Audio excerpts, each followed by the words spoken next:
you're here, you're ready to go out with the team, last hurrah here. What's kind of the mood on the team? How excited are you guys to be here? I think we're excited to be here as a leader on this team. I think we know that we're playing a very good team in Notre Dame and playing on a big stage, being a Fiesta Bowl, and so we're definitely excited about that and get the opportunity to play one last time this year. So. In terms of kind of determining whether this season was a success or not, how important is this game in shaping that? I mean, you always want to go out on a good note, but as far as like distinguishing, like if it was like a good season or a successful season, I think that's. I mean, there's a lot of things that go into that, and I wouldn't put it all on this game. So. JT, from the outside, we've heard all about the quarterback, the two quarterbacks were playing early in the year. What was it like from the inside, dealing with that, not knowing when you were going to play, if you were going to play? I mean, it's just a constant thing. It's almost one of those deals like, I mean, there wasn't, like you said, established quarterback the whole season. So with that, you just had to always be ready. I mean, but even though, like I always say, like any position you have to be ready, because if you stop performing at a high level, then your spot's going to get taken. So it was one of those type deals, but I was just a little bit more sensitive than everybody else. So, well, there's a quarterback. Yeah. Did it change the way you play? I mean, when you're wondering if you make a mistake or you're going to be yanked, is it? I think I did focus on that at the beginning of the year. That was one of the deals, trying to be perfect or trying to make a crazy play and force things, whereas just being myself and playing relaxed type deal. So I think it did affect me at first, but I learned just to ignore that and just play my game, and it turned out pretty good. When did that happen? When you kind of changed your thought process about how you're playing?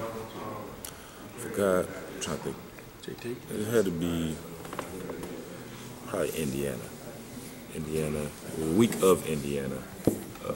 I just got to the point where I was like, you know what, I'm not playing very good, just being honest with myself. Cardell was playing pretty good, and so it was just like, well, how about you start playing well? You know what I'm saying, for yourself, because I would get mad at myself, like going home mad, watching film, and things like that. So it was one of those type deals. It was more for myself and knowing that I could play better and just try to help the team at that point. And then that's when I was just, it was almost like didn't really care about the situation, but it was just like, man, I'm beating myself up though. You know what I'm saying? When you were watching that film, JT, what did you see? Why do you say?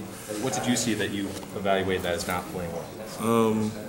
Just making the best decisions on given plays, trying to force the ball, just trying to make too many like highlight plays. I mean, that's not me.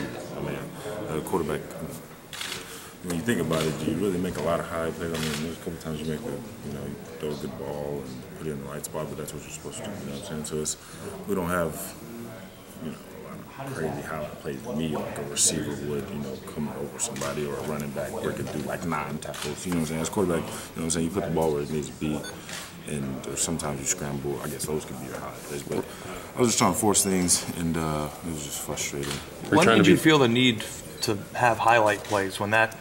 Not that you didn't make big plays last year, but that wasn't really a big part of your game. Well, I felt like that was like maybe that was going to separate me or something. You know what I'm saying? So it's like, well, who makes the bigger plays instead of just who just runs offense well? And that was my thought. Beginning of the year, because then too, I was coming off the injury too, so I was just like, man, I got to do something to get me back, So I got to. Put some spice in my life or something. Trying to played so well against Rutgers, and then obviously the suspension. Were you worried at that point that you had lost the job for good? No, not really. I was really trying to focus on, just myself. And since I put the team in that situation, it was one of those type deals where, I'm saying, make sure I get my life in order for get back with the team and things like that, but I wasn't really focused on that because, I really missed that one.